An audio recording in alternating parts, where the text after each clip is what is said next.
Hello friends, स्वागत है आप सभी का हमारे YouTube channel learn with Krishna पर। आज हम डिस्कस करेंगे एस्टेट 2020 का कंप्यूटर साइंस सेक्शन के स्टार्टिंग के कुछ questions.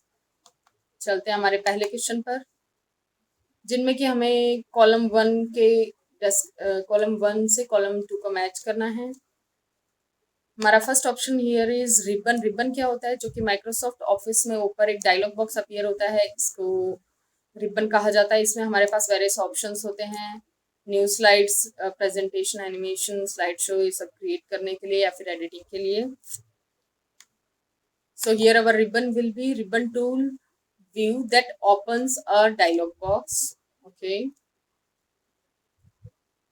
Secondary option is normal. Normal क्या होता है? It includes slides, notes, slide panels. It will be panels, slide panels. Current में आता है, जिस स्लाइड पर हम एडिटिंग कर रहे होते हैं उस टाइम हमें वही स्लाइड शो होती है। बैकस्टेज एक टूल बार होता है जो कि लॉन्च करता है रिलेटेड ग्रुप्स के टूल्स को। Dialogue box, it displays view commands for managing various files. So according to this our correct option here will be option number 4। चलते हैं अगले क्वेश्चन पे। Which of the following is responsible for extending commands in ALU? ALU is arithmetic logic unit. Arithmetic logic unit directly control unit से linked होता है। ये थोड़ा सा हम देख लेते हैं। Primary memory is a main memory होती है ये। इसके दो टाइप्स होते हैं, रैम एंड रोम। ये रोम के एक्सटेंडेड पार्ट्स होते हैं, ये रैम के पार्ट्स होते हैं। RAM is a random access memory, ROM is a read only memory. फिर हम देख लेते हैं कि यूजर कैशे से किस तरह लिंक्ड होता है। कैशे में हमारा वो डाटा स्टोर होता है जो कि यूजर फ्रिक्वेंटली एक्सेस करता है, जैसे कि यूजर के पासवर्ड्स वगैरह जो भी होता है। CPU से यूजर डायरेक्टली लिंक्ड होता है। और यहाँ हमारी मेन मेमोरी होती है जो कि मेन मेमोरी से डाटा फैच करने में कैशे हमारी इस तरह से हेल्प करता है। एक्सटर्नल मेमोरी सेकेंडरी मेमोरी को कहा जाता है। इस डायग्राम से हम समझ सकते हैं कि किस तरह ALU कंट्रोल यूनिट से लिंक्ड होता है, is by using main memory. Okay,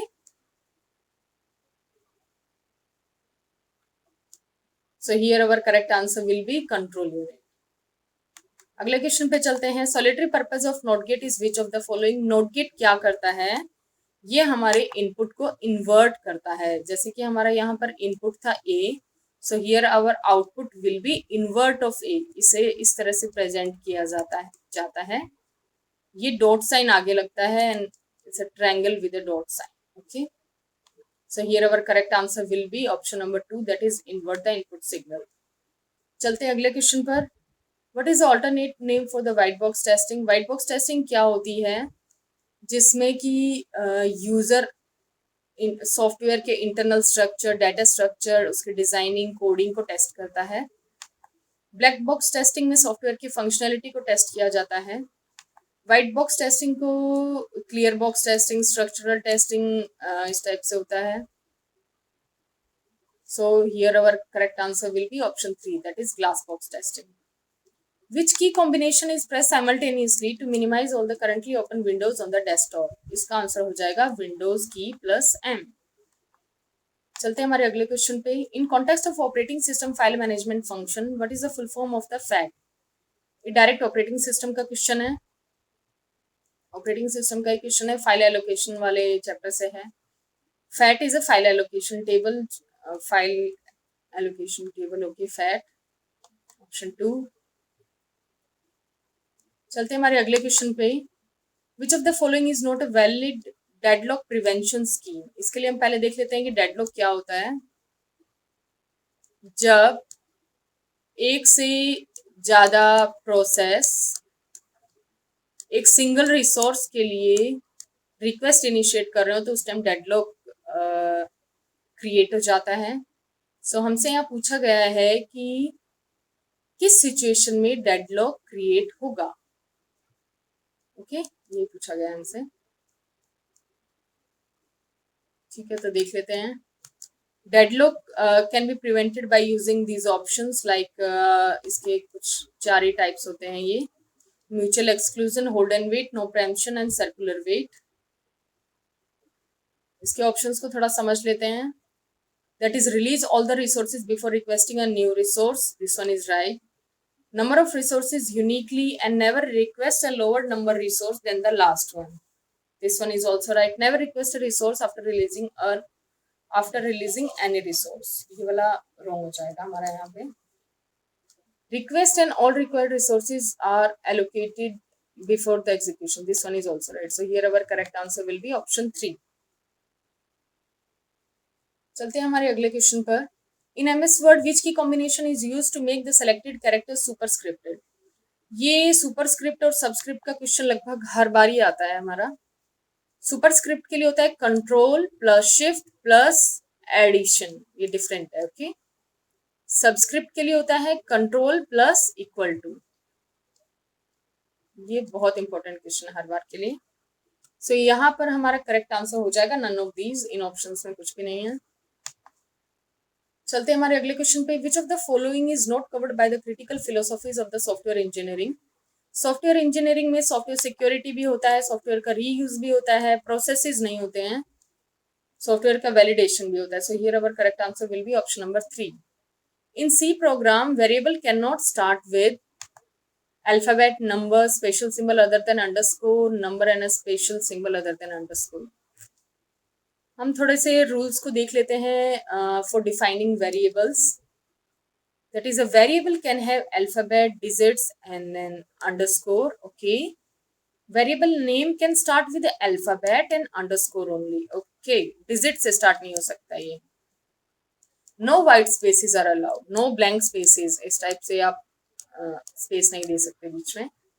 variable name must not be any reserved word और कीवर्ड, जैसे कि इंट, गो टू, ये रिजर्व वर्ड्स होते हैं. Okay. So here our correct answer will be number. अगले क्वेश्चन पे चलते हैं. Which tool do we use to find a similar or alternative word in MS word document. इसके लिए thesaurus होता है. ठीक है. ग्रामर चेकर ग्रामर की चेकिंग के लिए होता है. डिक्शनरी हमें वर्ड मीनिंग्स के लिए बताती है. ये हमें सिमिलर वर्ड्स बताता है. फाइंडर वर्ड्स को फाइंड करने के लिए होता है उस पर्टिकुलर डॉक्यूमेंट में. देखते हैं हमारे अगले क्वेश्चन पे. In binary to octal number conversion what is the octal equivalent of this binary number. इस बाइनरी नंबर को हमें ऑक्टल में कन्वर्ट करना है, तो इस नंबर के हम 3 की पेयरिंग्स कर देंगे from right to left. Okay. जब लेफ्ट में ये डिजिट्स कम रह जाते हैं तो यहाँ 0 ऐड करते हैं. Okay. So 010 is a representation for 2, 101 is for 5, 001 is for 1. So here our octal number will be 152. That is option number 3. चलते हैं हमारे अगले क्वेश्चन पे. The key processing component for the 4th generation computers comprise of which of the following. देखते हैं थोड़ा सा explanation से. फर्स्ट जनरेशन में आया था हमारे वैक्यूम ट्यूब्स. सेकंड जनरेशन में ट्रांजिस्टर बेस थे. थर्ड जनरेशन में इंटीग्रेटेड सर्किट का यूज हुआ था. फोर्थ जनरेशन में माइक्रो प्रोसेसर्स का यूज हुआ था. एंड नाउ जो कि अभी 5th जनरेशन चल रही है, इसमें आर्टिफिशियल इंटेलिजेंस का यूज होता है. ठीक है. सो हमसे पूछा गया था 4th जनरेशन में कौन सा हुआ था. 4th जनरेशन में हो जाएगा VLSI माइक्रो प्रोसेसर्स का. चलते हैं अगले क्वेश्चन पे. Microprocessor memory and other parts of the microprocessor are physically connected through which of the following. थोड़ा सा देख लेते हैं. जो भी बसेस ये होती हैं इनको एड्रेस बस क्या करती है, एड्रेसेस को कैरी करती है. ठीक है. कैरीज मेमोरी का addresses from processor to other components. Okay. ये यूनिडायरेक्शनल होती है, मतलब एक ही साइड जाता है. Data bus it carries only data. ये बाई डायरेक्शनल होती है और इसमें डेटा का ट्रांजेक्शन प्रोसेसर और अदर कंपोनेंट्स के बीच होता है. कंट्रोल बस कंट्रोल सिग्नल्स को कैरी करती है प्रोसेसर और अदर कंपोनेंट्स के बीच में. It also carries the clock pulses जो कि यूनिडायरेक्शनल होती है. Always flow in a one direction. इस टाइप से लिंक्ड होता है, जो कि इसका यूनिडायरेक्शनल एंड बाई डायरेक्शनल इन तीनों बसेस का शो कर रहा है. ठीक है. This diagram is showing how control bus, address bus and data bus are linked with CPU, memory and input and output. Okay. So यहाँ पर हमारा करेक्ट आंसर हो जाएगा address bus. Who is known as the father of C language? C language के father थे Dennis Ritchie, that is option number 2। बाकी देख लेते हैं ऑप्शंस में। बजार ने स्ट्रप थे सी प्लस प्लस के, डेनिस रिची थे सी के, जेम्स ए गॉसलिंग ने जावा लैंग्वेज को इनिशिएट किया था जो कि उस टाइम पे ग्रीन प्रोजेक्ट कहलाता था, डॉक्टर EF कॉड ने कोडिंग से रिलेटेड जो कि RDBMS का इनिशिएट इन्होंने किया था, आगे चलकर जो कि DBMS बना था, आजकल डाटा स्टोरेज में बहुत यूज होता है। इस टाइप का भी एक क्वेश्चन आता ही है हर बार। अगला क्वेश्चन देख लेते हैं। इन MS Excel creating resulting what if condition based on several uncertain future conditions is called decision table। decision table he what if conditions को initiate करता है। ओके, चलते हैं हमारे अगले क्वेश्चन पे। what do a peripheral device generates if it needs immediate attention from the operating system? अगर किसी भी डिवाइस को इमीडिएट अटेंशन चाहिए ऑपरेटिंग सिस्टम से, सो वो क्या इनिशिएट करेगा? इंटरप्ट को इनिशिएट करेगा कि जो भी काम अब चल रहा है उसे रोक दिया जाए और मेरी रिक्वेस्ट को पहले कंप्लीट किया जाए। ओके, देख स्पूल क्या होता है इसमें। Spool is a simultaneous peripheral operation online. Peripheral के रिगार्डिंग जो भी ऑपरेशंस होते हैं उसके लिए स्पूलिंग यूज किया जाता है। Stack is a collection of data. Storing किया जाता है डाटा का, इस टाइप से होता है, इस टाइप से नहीं होता है, इस टाइप से होता है।